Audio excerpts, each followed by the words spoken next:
You can stop drinking, check all the boxes, look perfect to your family, and still be on a fast track to a relapse. The secret killer isn't always the bottle.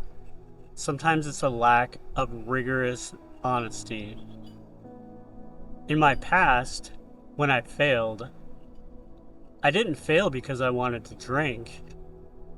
I failed because I was dishonest with myself and with others. Today we're going to peel back the mask and show how rigorous honesty and killing your ego are the only way to stay alive. I know in my experience, especially early on in recovery, I always tried to perform for everybody else. I always looked okay. I always did what I thought I was supposed to do. And that was always for somebody or something else. My pride and ego would get in the way of me being honest. I wanted to be perceived as being okay, perceived as getting this and doing good, even though on the inside I was far from being good. I was lying to myself. And when I lied to myself, I lied to others because I wasn't being truthful to anyone. And it just shows you how dangerous a lack of honesty can be. Because little things always start out as small, little lies. At least that's what we tell ourselves. And those little small lies develop into huge problems that cause us stress, anxiety, and depression. And then we turn back to our coping mechanism, which is drugs or alcohol. And it's this vicious cycle that you have to break. And one of the first things you can do to start to break that is start being honest. Start by being honest with others. Start being honest with yourself. You can't think or fake your way into recovery. You have to want it, and you have to be honest about it. No more telling little lies, because that always ends up hurting you in the long run, no matter how small the lie is. You tell yourself, well, I'm just trying to protect them, or it's not that big of a deal. When in reality, that's where everything starts. It starts as a small, simple, little, dishonest comment, remark, just anything like that. And then the next thing we know, we dig ourselves a big hole that we feel like we can't get out of. It would have been so much easier just to tell the truth in the first place. So, recovery isn't a performance. Recovery is getting honest with yourself and others and God. God already knows. He just wants you to act it out in life and say it out loud so you can heal. You don't need to put on a performance for God. He knows everything about you. So you're only hurting yourself when you pretend. And when you stop pretending, you actually start to find out who you are. I went for the longest time in my life not knowing myself.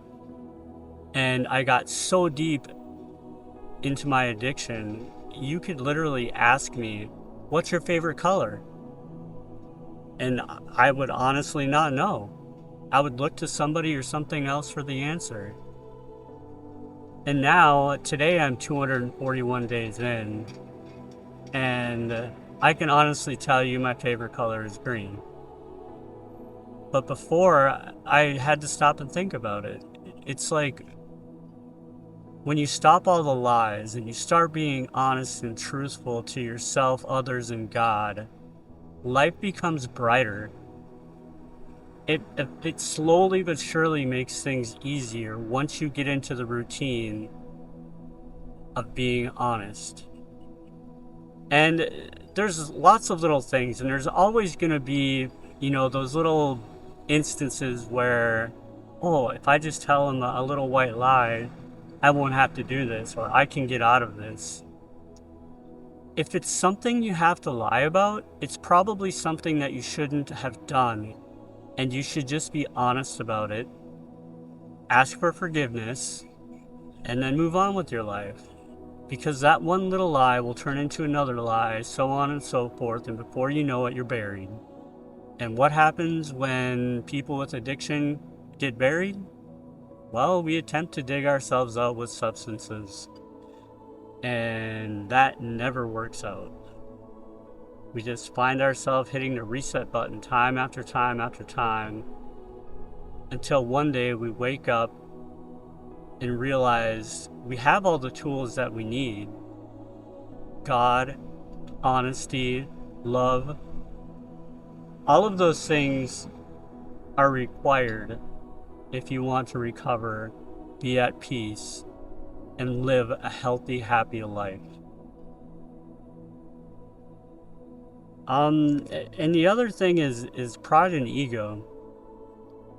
I cannot tell you how many times pride and ego got in the way. How many times does somebody ask you, "Hey man, how are you doing?" "I'm fine. I'm okay. I'm good." When in reality, you're far from fine. You're far from okay. You're far from good. And the next time somebody asks you that and you have something bothering you, say, "Hey man, I'm feeling a little down today. I could use somebody to talk to." It's so important to have at least one person, but the more the better, that you can have to let your feelings out. I'm not saying run around and just dump your feelings on every Tom, Dick, or Harry that comes around. Just have some close friends, some close support, where when you have something that's bothering you, you can get it off your chest, because when you say things out loud, it changes everything. It becomes real. And don't let that pride and ego get in your way. You don't have to pretend that you're okay. It is okay to not be okay. I know in my story, that's gotten my way plenty of times. I was afraid to show that I was hurting. I was afraid to show that I needed help. I didn't want to be perceived as weak. I didn't want to be perceived as, basically an addict. So I would try to pretend that I wasn't. And in reality, everybody around me, all they wanted to do was help me. They just didn't know how. And I wasn't telling them how to help me because I kept saying I was fine. Pride, ego, and expectations, I would probably have to say, are the three biggest killers in addiction. And you have to be honest with God. You have to tell them everything that you're feeling. He already knows. It's just part of the healing process. And when you pray, it doesn't have to be some polished, perfect prayer. I've been doing this for a minute now, and my prayers, I don't even like to say them out loud to other people because they sound so spur of the moment, but that's what God wants. He wants the real you. Don't think you can't pray because you can't put all the words together correctly. God knows what you want. He knows what you need. Just pray, listen, and be patient. And your answer might not always come in some big, extravagant event or moment. It's most likely going to be coming to you in something small. A friend calling you out of the blue. just something small happening that sets you on the right path. But you have to be there. You have to be in the present. You have to be paying attention to the now in order to catch those subtle little directions that God is giving you. He doesn't want to see you fail. Trust me, nobody who truly loves and cares about you wants to see you to fail. So just hang in there, be strong, be honest, trust God, know that He loves you, and He will never put you through anything that you cannot handle. Well, I hope you got something out of this today. Stick around. Like in the title, everything's unpolished here. I don't expect perfection. I'm not perfect. Nobody's perfect. All we can do is our best. And do the best to help everybody and anybody that we can. So I'll see you next time. Thanks for watching.